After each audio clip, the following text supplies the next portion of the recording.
और आज पानीपत में एक संत सम्मेलन हुआ जिसमें देश भर से संत इकट्ठा हुए। इस मौके पर बीजेपी और आरएसएस के नेता भी पहुंचे।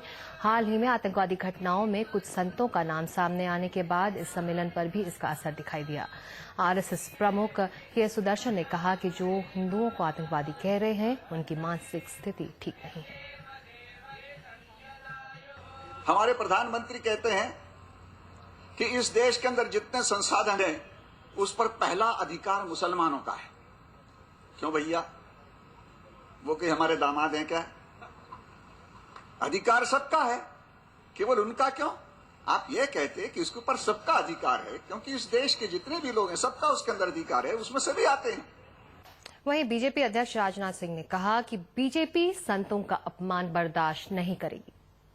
यदि हमारे संत समाज को, हमारे ऐसे पूजनीय लोगों को यदि उनको बदनाम किया जाएगा तो कम से कम हमारी भारतीय जनता पार्टी उसे किसी भी सूरत में बर्दाश्त नहीं करेगी। मैंने भी कहा था, जब साध्वी प्रज्ञा सिंह ठाकुर के ऊपर आतंकवादी होने का आरोप लगाया गया तो मैंने कहा था कि सरकार के पास अथवा इन्वेस्टिगेटिंग एजेंसीज के पास यदि पर्याप्त सबूत हों तो वह पर्याप्त सबूत लेकर जनता के सामने आना चाहिए, लेकिन उनके पास कोई पर्याप्त इस प्रकार के सबूत नहीं है, इसीलिए वह जनता के सामने उसे पेश नहीं कर सके।